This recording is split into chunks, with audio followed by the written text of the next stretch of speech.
My name's Anna Cahoon. I call myself a culinary anthropologist, so I study the anthropology of food, which is the study of food and society all the way from field to fork, from production to consumption, all around the world. And I also teach cooking classes, I run a supper club, I do food writing and some food consultancy. Food is really important to us, obviously materially as nutrition, we all need to eat, but also culturally and socially. So through food and cooking we express our identities and our social relationships and we create them. So for example, as a Brit, I find the idea of eating insects disgusting, but for many people around the world that would be completely normal. Our food tastes and preferences and ideas are a product of our cultural surroundings and very much help define who we are. You know, as they say, you are what you eat. So thinking about British culinary culture, people would say that the traditional British cuisine is things like roast beef and fish and chips.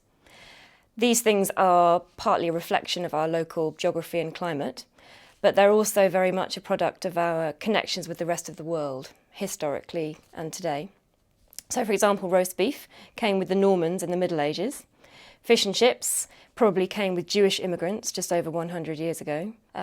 Migration, colonisation, trade, tourism, these things bring new ingredients, people's ideas and move them around the world. So in Britain, the classic example is chicken tikka masala. This supposedly Indian dish was actually invented in Britain for British palates.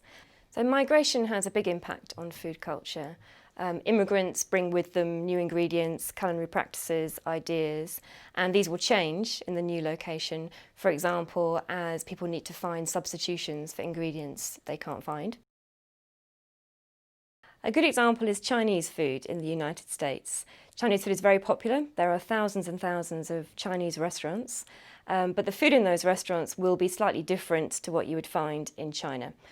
Dishes have been adapted to suit the local taste. So for example, things like chop suey, sweet and sour chicken, is what Americans would like. The fortune cookie is actually an American invention, and people argue over whether it was invented by a Chinese immigrant in Los Angeles or a Japanese immigrant in San Francisco. And in fact, it was so contested that it went to court, which just goes to show, I think, how important culinary heritage is to us, both socially and culturally, but also commercially. These things work two ways. So American food is also very popular in China. Things like McDonald's and other fast food chains are popular in places like Beijing, but it'll be different. So not only will some of the dishes be adapted to suit local tastes, but the dining experience itself will be different. People have welcomed places like McDonald's for being modern, open, accessible places where young people and women especially feel free to meet and to linger. And this, I think, reflects changing social relationships in China. Lots of people at the moment are worried about the so-called McDonaldization of culture. This idea that as we become more globalized, our cuisines and our cultures become more similar across the world. But actually what we find is that the opposite seems to be happening, and as we are increasingly interconnected, actually people are asserting their culinary distinctiveness more and more.